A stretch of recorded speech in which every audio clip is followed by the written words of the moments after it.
नौकरी दे दी थी सहायक शिक्षक के पद पर, और उसके बाद से सुप्रीम कोर्ट के फैसले के बाद से इनकी नौकरी पर तलवार लटकी हुई थी। तो कहीं ना कहीं ये वीडियो, ये खबर बीएड वालों को राहत दे सकती है। अब राहत कैसे दे सकती है आपको बताते हैं कि इस पर जो है कल 6 नवंबर को क्या गवर्नमेंट एक बायोमीडिया, इनको आप स्कूल एजुकेशन में भेज दो, इनको भी नौकरी से ना निकालो, काम तो कर ही रहे। ये तो बीएड के बंदे उसमें अपडेट कर सकते हैं, और इनके लिए डीएड के लिए तो ऑलरेडी पोस्ट निकाले आपने, अभी फिर खाली है, तो क्यों नहीं बायोमीडिया निकाल लेते आप, किसी की नौकरी नहीं जाएगी। लेकिन बहुत ही एक सुंदर फैसला कह सकते हैं, एक सुझाव हाई कोर्ट के आदरणीय जज के द्वारा जो दिया गया कि इनको नौकरियों से निकालने की समाधान नहीं है, सरकार ऐसी व्यवस्था करे और इनके पास पूरी शक्तियां हैं।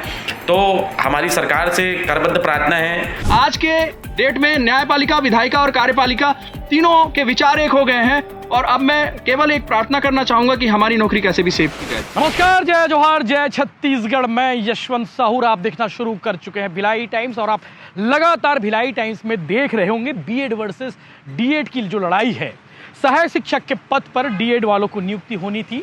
आखिर ये मामला गया सुप्रीम कोर्ट, और सुप्रीम कोर्ट ने फैसला दिया कि डीएड वालों को भी अधिकार है, डीएड वालों का अधिकार है सहायक शिक्षक के पद पर। हालांकि सरकार ने बीएड वालों को जो नौकरी दे दी थी सहायक शिक्षक के पद पर, और उसके बाद से सुप्रीम कोर्ट के फैसले के बाद से इनकी नौकरी पर तलवार लटकी हुई थी। तो कहीं ना कहीं ये वीडियो, ये खबर बीएड वालों को राहत दे सकती है। अब राहत कैसे दे सकती है आपको बताते हैं कि इस पर जो है कल 6 नवंबर को हाई कोर्ट में सुनवाई हुई। अवमानना का केस लगा था, और अवमानना के केस के दौरान जस्टिस नरेंद्र व्यास ने इनकी सुनवाई की, और सुनवाई के दौरान जो वीडियो सामने आया है, जो बातें सामने आई हैं, जो तर्क सामने आए हैं, वो कहीं ना कहीं बीएड के जितने भी अभ्यर्थी हैं जिनकी नौकरी पर तलवार लटकी हुई, जो सहायक शिक्षक बन चुके हैं और प्रदेश भर के अलग अलग जिलों में, अलग अलग स्कूलों में पोस्टेड हैं, उनके लिए ये राहत वाली खबर हो सकती है। क्योंकि अब तक ये कहा जा रहा था कि इनकी नौकरी कभी भी जा सकती है, और इसी मामले को लेकर लगातार इस पर चर्चा भी हो रही है। हाईकोर्ट के जस्टिस ने कहा है कि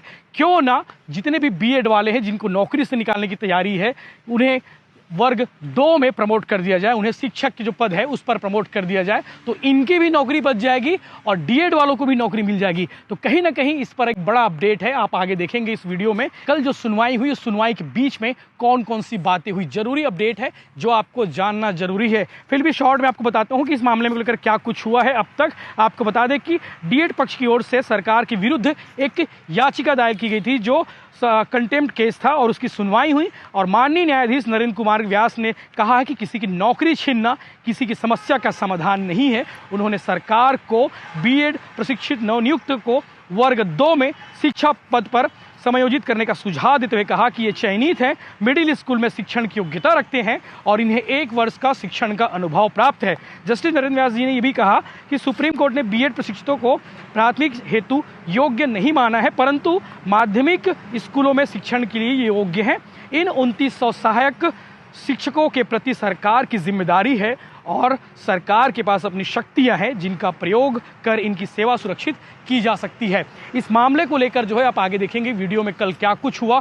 कल यानी कि 6 नवंबर को इस पर सुनवाई हुई, और अगली जो सुनवाई है उसकी भी तारीख आ गई है, जिस पर शायद ये कहा जा रहा है कि इस पर तब तक कोई फैसला आ जाए। अगली सुनवाई जो है 28 नवंबर को होगी, तो 28 नवंबर की सुनवाई तक इंतजार करना पड़ेगा इस फैसले को लेकर। और आप ये वीडियो देखिए, कहीं ना कहीं ये राहत वाली बात है।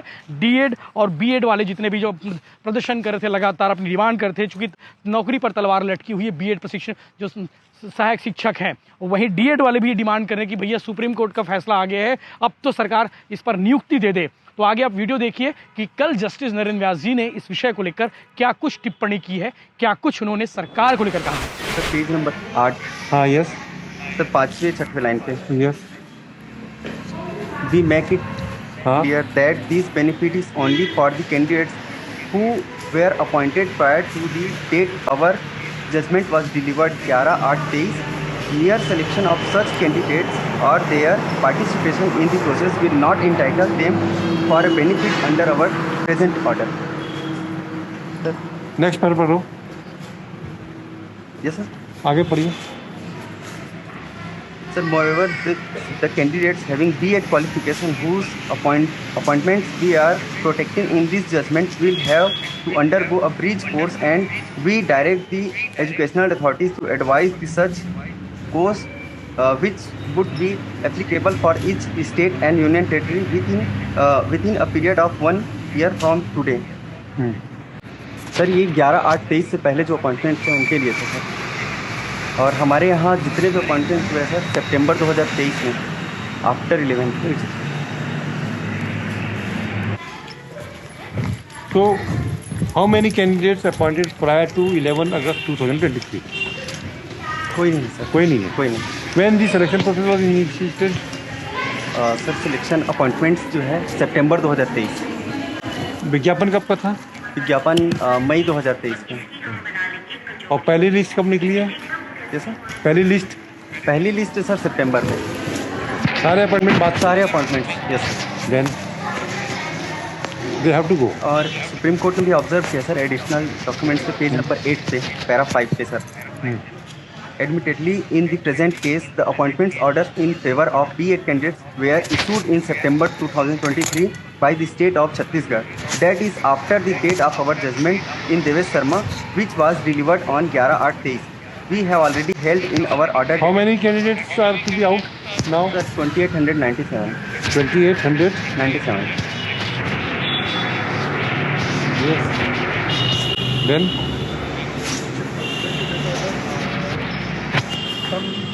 आपका रिव्यू कुछ नहीं चलेगा. या तो ऐसा करो, स्टेट के पास एक तरीका है. आप क्या पढ़े लिखे हो? सर डिप्लोमा होल्डर्स हैं. डिप्लोमा है. यस. अच्छा ये बताओ, क्या गवर्नमेंट एक बायोमीडिया, इनको आप स्कूल एजुकेशन में भेज दो, इनको भी नौकरी से ना निकालो, काम तो कर ही रही है. तो B.Ed के बंदे उसमें अपडेट कर सकते हैं, और इनके लिए D.Ed के लिए तो ऑलरेडी पोस्ट निकाले आपने, अभी फिर खाली है. तो क्यों नहीं बायोमीडिया निकाल लेते आप? किसी की नौकरी नहीं जाएगी. आपको इनकी नौकरी निकालने से सेटिस्फेक्शन मिलेगा क्या? No sir, but Supreme Court ने वो ठीक है, सुप्रीम कोर्ट का ठीक है, लेकिन गवर्नमेंट हैज़ ऑल्सो राइट ना to see that the 3000 persons. अगर आपको निकलवाएंगे तब क्या होगा लगेगा? कल की रोज मान लीजिए तो कहीं ये जजमेंट हो जाए कि B.Ed भी जरूरी नहीं है, D.Ed भी जरूरी नहीं है, केवल सिंपल ग्रेजुएशन होगा, तब आप क्या कर लोगे? किसी को नौकरी से ही निकालने से कोई सोल्यूशन नहीं है. कल के रोज आप भी उस कैटेगरी में आ सकते हो. समय किसने देखा है? बट इनका जो अपॉइंटमेंट वो अरे ठीक है, हम समझ गए कानून.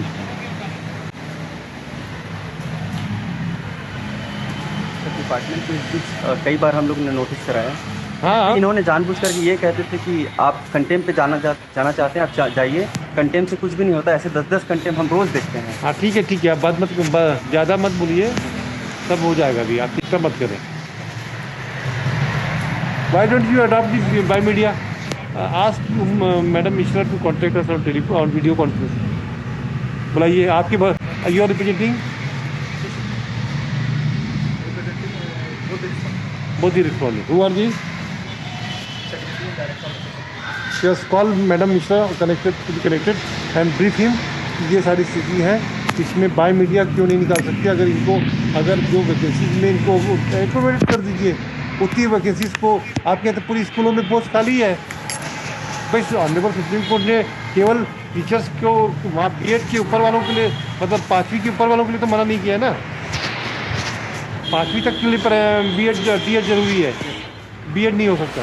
बीते दिनों 28 अगस्त 2024 को माननीय उच्चतम न्यायालय के द्वारा B.Ed वर्सेस D.Ed मामले में एक महत्वपूर्ण फैसला सुनाया गया, जिसमें कहा गया कि B.Ed वाले प्राथमिक शिक्षक के लिए योग्य नहीं हैं, और इसी को लेकर के D.Ed वालों के द्वारा माननीय हाई कोर्ट बिलासपुर में अवमानना का केस लगाया गया था. और इस मामले में सुनवाई करते हुए 6 नवंबर को माननीय हाई कोर्ट के जज सिंगल बेंच में जो सुनवाई हुई, नरेंद्र कुमार व्यास जी माननीय न्यायाधीश ने कहा कि इन 3000 सहायक शिक्षकों को नौकरी से निकालना ही समाधान नहीं है.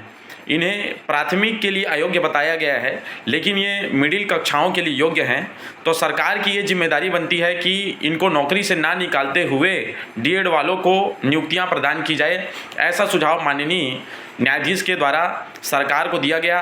साथ ही ये कहा गया कि सरकार के पास अपनी एक असीम शक्तियाँ होती हैं, जिसके तहत इन 3000 लोगों की नौकरियों को सुरक्षित रखने के लिए सरकार अपना प्रयास कर सकती है.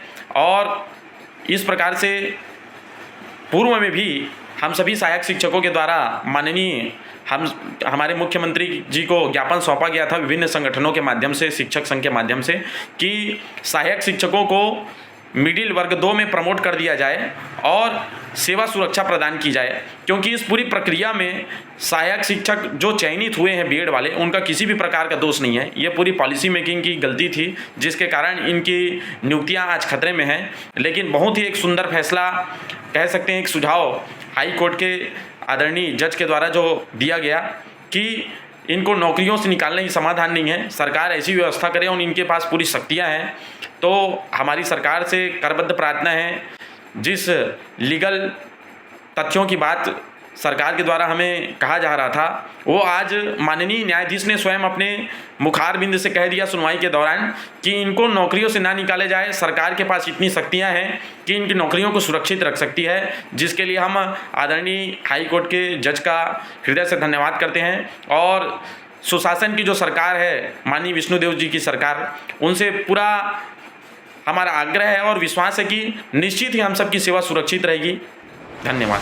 छत्तीसगढ़ महतारी की जय, आमचो बस्तर की जय। I am assistant teacher and x Indian army soldier now posted at government school temple Kumar.